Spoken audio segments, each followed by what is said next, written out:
LJP को RJD का support, कहा चिराग दे तेजस्वी का साथ। नीतीश सरकार बस कुछ महीनों की, मांझी सहनी समय कई हमारे संपर्क में। जी हां, लोक जनशक्ति पार्टी एलजेपी के सांसद चिराग पासवान को अपनी पार्टी ने राष्ट्रीय अध्यक्ष पद से हटा दिया, जिसके बाद चिराग पासवान ने बुलाई गई बैठक में फैसला लेते हुए सांसद चाचा पशुपति पारस समेत सभी 5 सांसदों को पार्टी से निकाल दिया। एलजेपी में चल रहे घमासान से बिहार का सियासी पारा आई है और इसके पीछे नीतीश की चाल बताई जा रही है। तो वहीं चिराग पासवान और लोजपा को महागठबंधन का साथ मिलता नजर आ रहा है। मृत्युंजय तिवारी कहते हैं कि लोजपा पहले भी लालू और आरजेडी के साथ काम कर चुकी है। पशुपति पारस को नीतीश ने लालच दिया होगा। कोरोना काल में देश महामारी से लड़ रहा और मुख्यमंत्री नीतीश कुमार लोजपा को खत्म करने के लिए पशुपति पारस के कंधे पर स्क्रिप्ट लिख रहे हैं। इस पूरे कला और बगावत के पीछे उन्हीं की रणनीति है। यदि चिराग की तरफ से महागठबंधन को लेकर कोई बयान आता है तो हम उसको स्वागत करेंगे। नीतीश और भाजपा दूसरों के घर को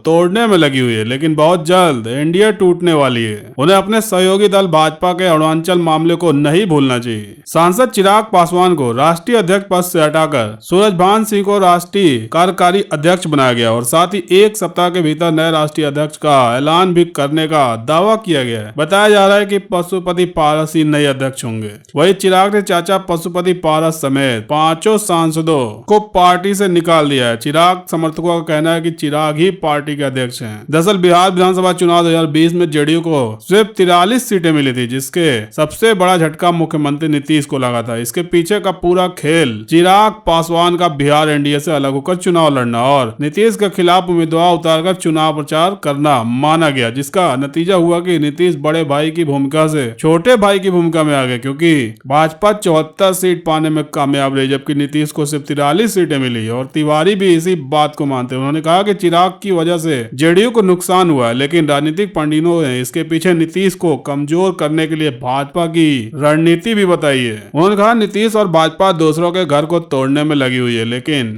बहुत जल्द एनडीए टूटने वाली है। उन्हें अपने सहयोगी दल भाजपा के अरुणाचल मामले को नहीं भूलना चाहिए। दरअसल राज्य में फिर से नीतीश सरकार के बनने के कुछ महीने बाद ही अरुणाचल प्रदेश के आधे दर्जन विधायक जेडीयू से भाजपा में शामिल हो गए थे, जिसके बाद जेडीयू ने भाजपा के खिलाफ कड़ी प्रतिक्रिया जाहिर की थी। वहीं कई महीनों से नीतीश द्वारा लोजपा को कमजोर करने और जमीन खिसकाने की रणनीति दिखाई दे रही है। लोजपा के एकमात्र विधायक राजकुमार सिंह जेडीयू में शामिल हो चुके हैं। वही जो सांसद लोजपा से निकाले गए हैं उनके भी जेडीयू में शामिल होने की अटकलें हैं। और तिवारी कहते हैं कि यदि ऐसा होता है तो जेडीयू मजबूत स्थिति में आ जाएगी, लेकिन उनके ही घटक दलों के नेता और विधायक महागठबंधन के संपर्क में। तिवारी का दावा है कि हिंदुस्तान आवाम मोर्चा प्रमुख जीतनराम मांझी के साथ विकासशील इंसान पार्टी यानी बीआरपी प्रमुख मुकेश सहनी आरजेडी के संपर्क में और तेजस्वी की बातों से सहमत दिखते हैं। मांझी सीधे तौर पर भाजपा और पीएम मोदी को निशाने पर ले रहे हैं। सहनी भी नीतीश सरकार से नौकरी और बेरोजगारी पर बात करने को कह रहे हैं। लालू यादव के जन्मदिन पर पार्टी की इनके साथ अच्छी बातचीत हुई है। अगर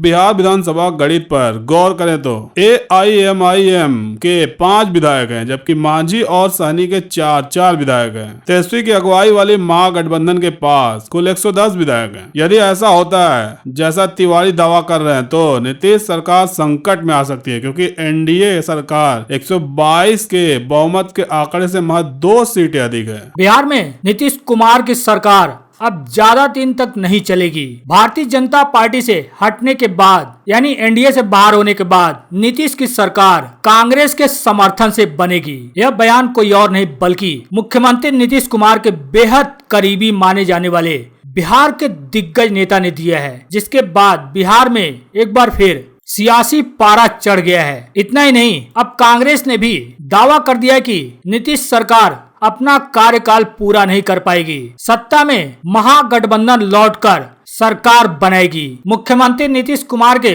बेहद करीबी ने यह बयान दे दिया कि बिहार में भारतीय जनता पार्टी और जेडीयू का गठबंधन टूट जाएगा। जी आपको बता दें, मुख्यमंत्री नीतीश कुमार के सबसे करीबी बड़रिया से पूर्व विधायक श्याम बहादुर सिंह ने बड़ा बयान दिया। उन्होंने बयान देते हुए सीधे सीधे कहा कि बिहार में भारतीय जनता पार्टी और जेडीयू का गठबंधन टूट जाएगा। जी आपको बता दें, बिहार के चर्चित खान ब्रदर्स के रईस खान से अपने आवास पर घंटों मुलाकात के बाद पूर्व विधायक श्याम बहादुर सिंह ने मीडिया से बातचीत की। बातचीत करते हुए कहा कि बिहार में सीएम नीतीश कुमार की सरकार अब ज्यादा दिन तक नहीं चलेगी। साथ ही श्याम बहादुर सिंह ने भारतीय जनता पार्टी पर भी गंभीर आरोप लगाए। आरोप लगाते हुए कहा कि भारतीय जनता पार्टी ही मुख्यमंत्री नीतीश कुमार को बर्बाद कर देना चाहती है। भारतीय जनता पार्टी नहीं चाहती है कि नीतीश कुमार बिहार के मुख्यमंत्री बने रहें। इतना ही नहीं, नीतीश कुमार के सबसे करीबी एवं पूर्व विधायक श्याम बहादुर सिंह ने यहाँ तक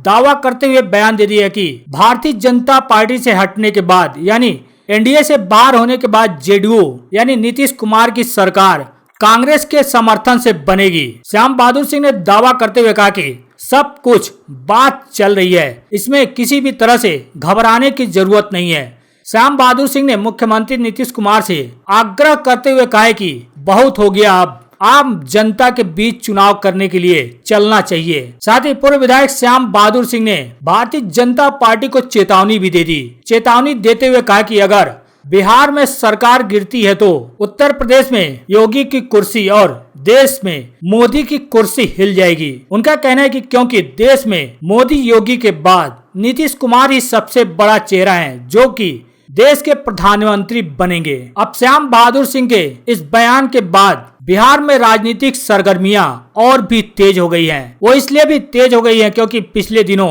जीतन राम मांझी और मुकेश सहनी जो कि एनडीए के घटक दलों में से हैं, उन दोनों ने आरजेडी के मुखिया लालू प्रसाद यादव से बातचीत की थी। बातचीत के बाद एनडीए में शामिल मुकेश सहनी ने पत्रकारों को जवाब देते हुए कहा था कि इस बातचीत को पर्दे में रहने दीजिए क्योंकि पर्दा उठ गया तो भेद खुल जाएगा। हालांकि क्या बातचीत हुई थी लालू प्रसाद और मुकेश सहनी के बीच, इस बात का खुलासा तो अब तक नहीं हो पाया, लेकिन कहीं न कहीं राजनीतिक गलियारों में यह बात चलने लगी कि महागठबंधन की सरकार बनाने के लिए ही लालू प्रसाद यादव ने मुकेश सहनी से सहयोग की मांग की होगी। लेकिन वास्तव में क्या दोनों के बीच बातचीत हुई, इस बात का अब तक खुलासा नहीं हो पाया है। लेकिन समय समय पर एनडीए में शामिल जीतन राम मांझी भी भारतीय जनता पार्टी पर लगातार हमला बोलते आ रहे हैं। बांका मदरसे में हुए ब्लास्ट को लेकर भी मांझी ने भारतीय जनता पार्टी पर जमकर हमला बोला था। मांझी ने भारतीय जनता पार्टी को सलाह देते हुए कहा था कि आतंकवाद का कोई धर्म नहीं होता है। ट्वीट करते हुए मांझी ने लिखा था कि गरीब दलित जब आगे बढ़े तो नक्सली, गरीब मुसलमान जब मदरसे में पढ़े तो आतंकी। भाई साहब, ऐसी मानसिकता से बाहर निकलिए, यह राष्ट्र की एकता और अखंडता के लिए ठीक नहीं है। साथ ही उन्होंने इस घटना की उच्च स्तरीय जांच की मांग भी की थी।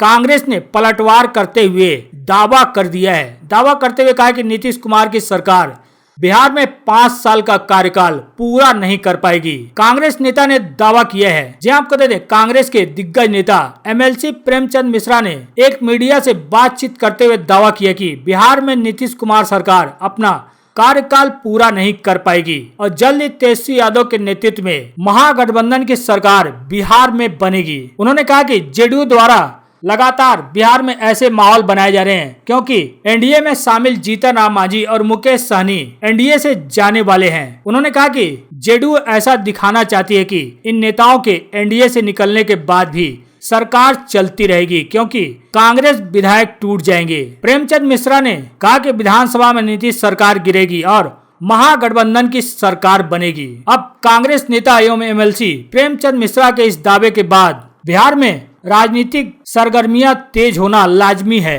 हालांकि गाये बगाए खुद एनडीए के नेता ही नीतीश कुमार की आलोचना करते हुए दिखते हैं। दरअसल यह बात क्यों सामने निकल कर आई है, क्योंकि आपको बता दें जनता दल यूनाइटेड यानी जेडीयू के एमएलसी संजय सिंह ने मंगलवार को दावा किया था कि कांग्रेस के कई विधायक जेडीयू के संपर्क में है और जल्दी कांग्रेस पार्टी टूटेगी। अब इसी का जवाब देते हुए कांग्रेस के दिग्गज नेता प्रेमचंद मिश्रा ने सीधे सीधे यह दावा कर दिया कि बिहार में नीतीश कुमार सरकार अपना पूरा 5 साल का कार्यकाल भी पूरा नहीं कर पाएगी और जल्दी तेजस्वी यादव के नेतृत्व में महागठबंधन की सरकार बिहार में बनेगी। हालांकि राजनीति में ऐसे बयानबाजी लगातार होते रहते हैं, लेकिन यह बयानबाजी तब तूल पकड़ लेते हैं जब सरकार में शामिल नेता और विपक्षी पार्टी के नेता एक साथ मिलते जुलते और बैठते हैं। पिछले दिनों लालू प्रसाद यादव के बड़े बेटे तेज प्रताप यादव ने जीतन राम मांझी से मुलाकात की थी, जिसके बाद यह अटकलें तेज होने लगी थी कि